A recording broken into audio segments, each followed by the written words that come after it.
Assalamualaikum warahmatullahi wabarakatuh. Selamat datang di channel Muhammad Samsudin. Di kesempatan kali ini, saya akan bercerita arwah jenazah yang hilang. Sebelum masuk ke ceritanya, jangan lupa subscribe dulu ke channel ini. Selamat mendengarkan.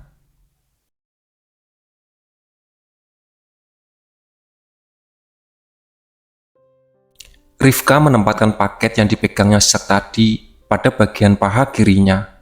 Aryo berusaha membawa motor itu sehati-hati mungkin karena tidak ingin dicurigai oleh siapapun ketika nanti mereka tiba di Jalan Yudhistira. Menurut Mas Aryo, apakah kita akan kesulitan menemukan rumah orang bernama Taufan itu?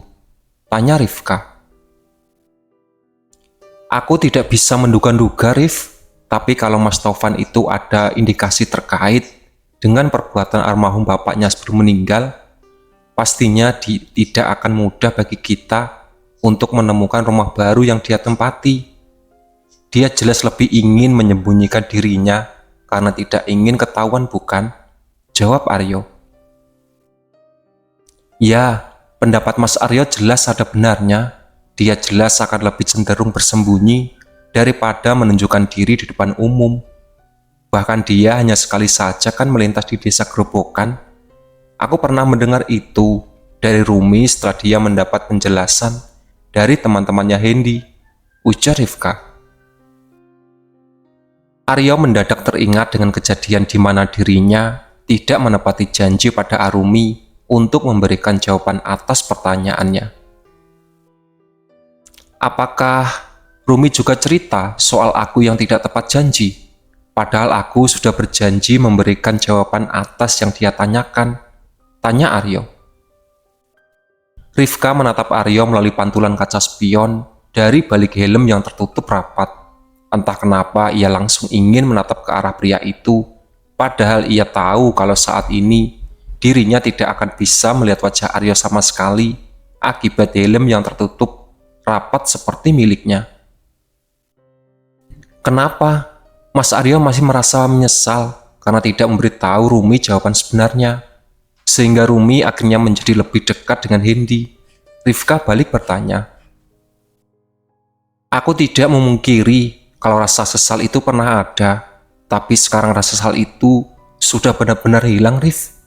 Sejak aku berbicara berdua bersama kamu saat kita pulang dari rumah almarhum Pak Joko, jawab Aryo apa adanya. Mendengar jawaban itu, Rika pun memutuskan untuk tidak mengatakan apa-apa lagi. Ia memberanikan diri untuk melingkarkan tangannya yang bebas pada pinggang Aryo. Aryo bisa merasakan hal itu lalu menyambutnya dengan lembut dengan meletakkan tangan kirinya di atas tangan milik Rifka. Pegangan yang erat, jangan dilepas, pinta Aryo. Iya mas, balas Rifka begitu pelan. Aryo menambah kecepatan motor itu setelah Rifka benar-benar mengeratkan tangannya pada pinggang Aryo. Mereka kini melalui jalan raya setelah memilih jalur tengah untuk keluar dari desa Grobogan. Mereka berdua saat itu tengah menyamar menjadi kurir, jadi sebisa mungkin mereka harus memperlihatkan arah kedatangan dengan sangat jelas, mencegah apabila Taufan mencoba mencari-cari tahu tentang siapa yang mengirim paket padanya. Motor yang Aryo kemudikan itu akhirnya berbelok ke Jalan Yudhistira tidak lama kemudian. Jarak antara desa Grobogan dan Jalan Yudhistira sama sekali tidak terlalu jauh, sehingga mereka bisa cepat sampai pada tujuan. Laju motor itu mulai pelan ketika sudah berbelok. Aryo berhenti tepat tempat pertama yang terlihat cukup ramai oleh beberapa orang warga. Tempat itu adalah sebuah warung sembako yang sering dijadikan tempat duduk-duduk oleh para ibu-ibu di sekitar. Permisi bu, sapa Aryo. Iya mas, ada apa? Ada yang bisa dibantu? Tanya salah satu warga. Ini bu, kami mau mengantar paket atas nama Taufan Rismawan. Alamat yang tertera di sini hanya ada Jalan Yudhistira saja, tidak terlalu jelas. Apa ibu kenal dengan warga bernama Taufan Rismawan? Siapa tahu ibu bisa menunjukkan rumahnya. Jelas Aryo.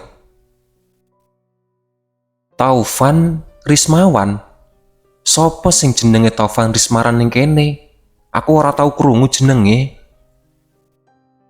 Oh, Taufan Rismawan yang pindahan dari Jalan Sadewa itu loh Bu Siti. Anaknya almarhum Pak RT di Desa Grobogan. Saut ibu-ibu lain yang juga sedang duduk di warung tersebut. Oh alah, Taufan yang itu ternyata. Ibu-ibu yang ditanya oleh Aryo itu pun kembali berbaring dan menatap Aryo. Itu Mas, rumahnya yang paling ujung dari jalan ini. Ikuti saja jalan ini lurus, terus sampai ujung sekali. Cat tembok rumahnya berwarna kuning, gading. Terus, di depannya rumahnya ada sawah. Di situ yang namanya Mas Taufan itu tinggal. Jelas Siti. Oh, begitu rupanya. Baik Bu, terima kasih banyak atas informasinya. Mari Bu, kami permisi. Pamit Aryo. Setelah menerima penjelasan soal letak di mana rumah Taufan berada. Inggih Mas, sama-sama. Aryo dan Rifka pun segera kembali menaiki sepeda motor, lalu kembali melaju, menyusuri jalan Yudhistira sesuai dengan arahan dari ibu-ibu tadi. Apakah aku harus mengabari Rumi dan memberitahunya Mas? Tanya Rifka.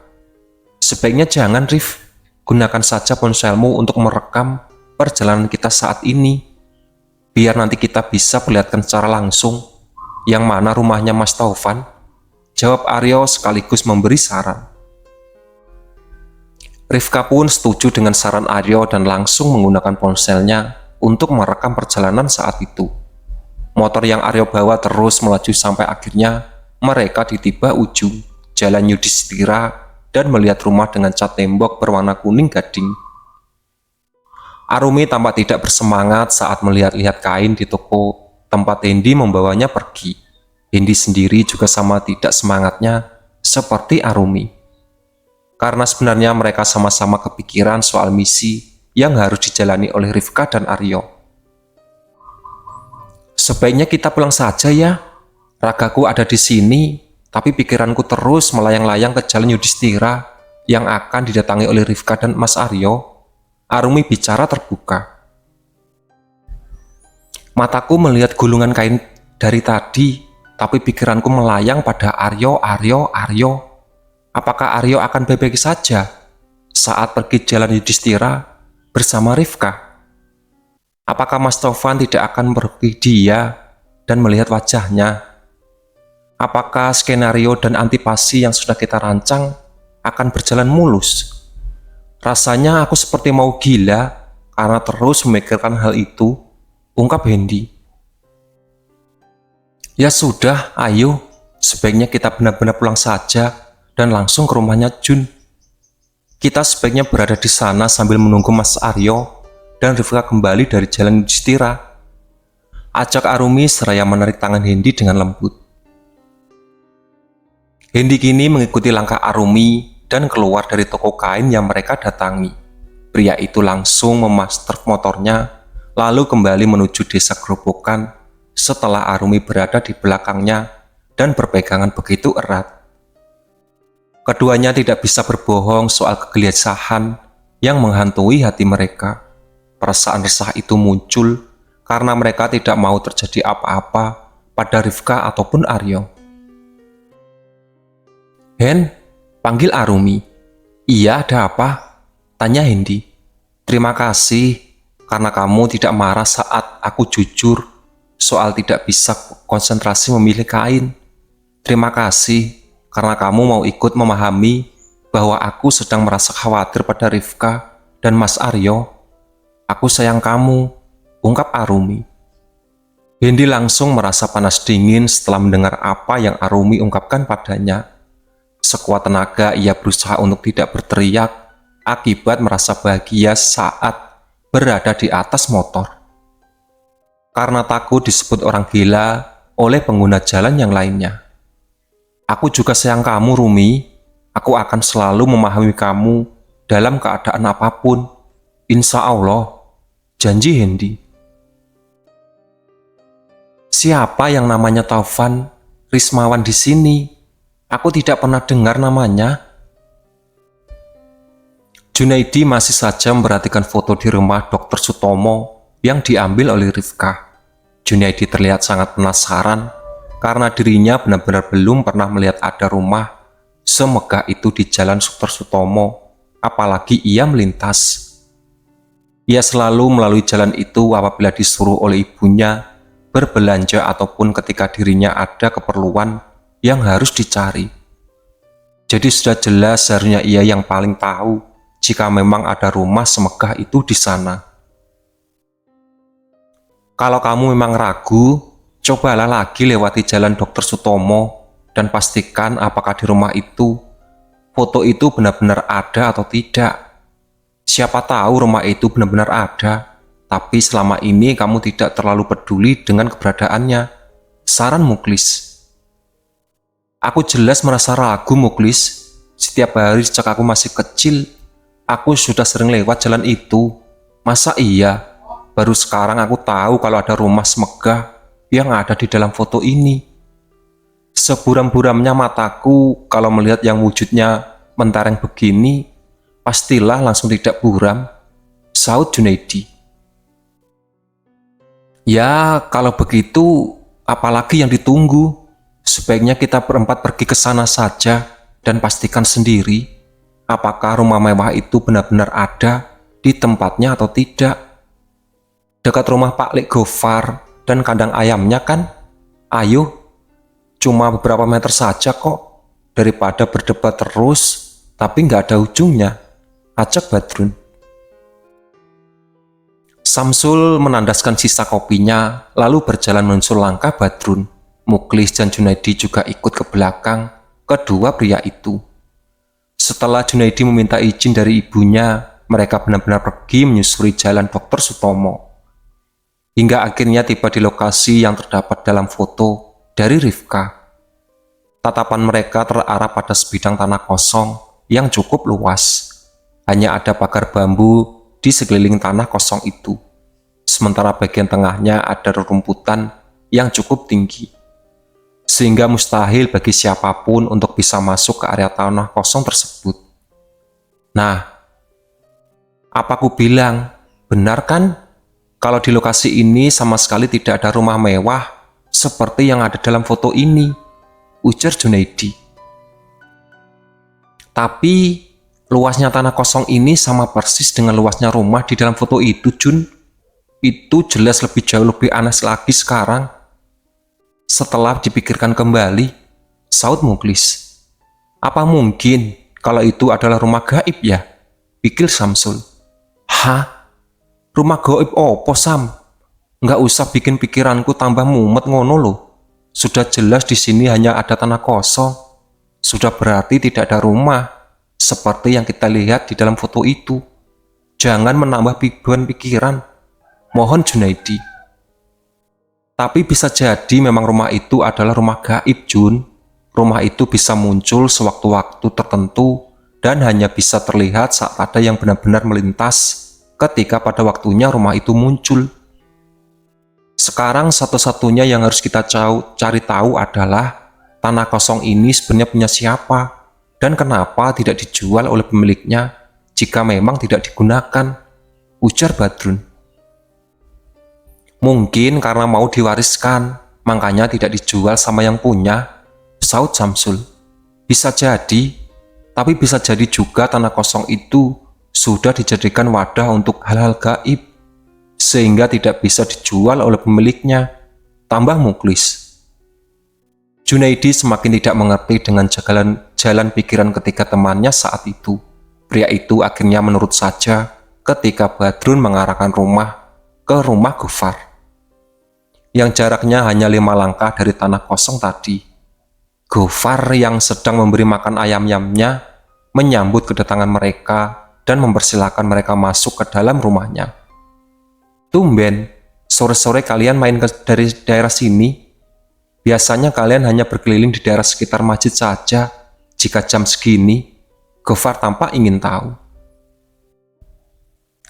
Pak Lek, kami memang sedang sengaja datang ke sini. Bukan untuk main, tapi untuk melihat tanah kosong di sebelah, jelas Samsul. Gofar tampak sedikit kaget usai mendengar penjelasan Samsul. Ia menatap wajah keempat pria yang dulunya sering ia lihat bermain sana-sini di sekitaran jalan Dr. Sutomo tersebut. Hanya kurang Hendi seorang saja, sehingga mereka akan terlihat lengkap seperti dulu di matanya. Mau apa lihat-lihat tanah kosong itu? Mau beli tanah? Carilah yang lain. Tanah kosong itu tidak dijual dan tidak akan pernah dijual oleh yang punya tanah itu. Sudah diikatkan oleh yang punya, padahal yang tidak bisa dijelaskan. Tapi jangan bilang siapa-siapa. Kasihan sama yang punya tanah itu. Takutnya nanti mereka diusir dari desa ini dan malah jadi dendam pada semua penduduk, ujar Gofar sambil menatap memberi makan ayam-ayamnya. Maksud Pak Lek, tanah itu sudah diisi oleh yang gaib, tebak Badrun agak terbata-bata. Iya, itu yang ku maksud. Sudah, jangan dibahas lagi. Sebentar lagi malam, jadi sebaiknya tidak usah bahas itu atau yang gaib-gaib di tanah kosong itu. Akan mendatangi kalian, jawab Gofar.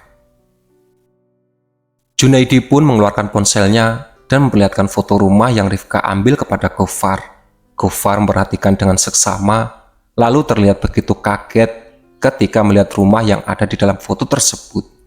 Kakak kalian, bagaimana kalian bisa melihat dan mendapatkan foto rumah itu? Kapan kalian mendapatkannya? Tanya Gofar. Teman kami yang melihat dan mengambil foto rumah itu, Pak Lek. Tadi siang tepatnya dia mengambil foto itu dan memperlihatkan pada kami. Kami khususnya aku tidak percaya kalau ada rumah semegah itu di daerah sekitar sini. Karena aku sendiri sudah sering sekali melewati jalan di sini sejak kecil dan baru kali ini aku melihat rumah itu melalui foto tersebut. Tapi setelah aku melihat ekspresi Pak Lek barusan, tampaknya rumah itu memang benar-benar ada dan posisinya memang berada di atas tanah kosong sebelah. Benar begitu, Pak Lek? Junaidi balas bertanya. Gofar pun mau tak mau menganggukkan kepalanya. Ia jelas tidak bisa lagi menutupi apapun karena sudah ada yang melihat secara langsung rumah tersebut dan bahkan memiliki foto dari rumah itu. Rumah itu memang ada, hanya muncul pada waktu tertentu saja. Yang pernah melihat rumah itu hanya beberapa orang, termasuk aku. Tidak banyak, tapi mungkin sekarang bertambah jumlahnya, karena teman kalian juga melihatnya siang tadi. Rumah itu adalah rumah jin yang terikat dengan tanah kosong tersebut. Pemilik tanah itu selalu memberikan jamuan untuk mereka, tapi aku tidak tahu jamuan seperti apa sehingga mereka begitu betah menempati tanah kosong itu.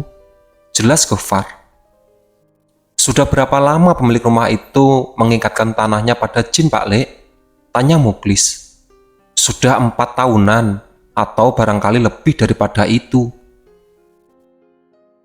Keempat pria tadi pun langsung saling menatap satu sama lain, karena tahu dengan pasti tentang jamuan seperti apa yang diberikan oleh si pemilik tanah kepada jin yang diikatkan pada tanah kosong tersebut. Mereka segera berpamitan pada Gofar setelah mendapat penjelasan.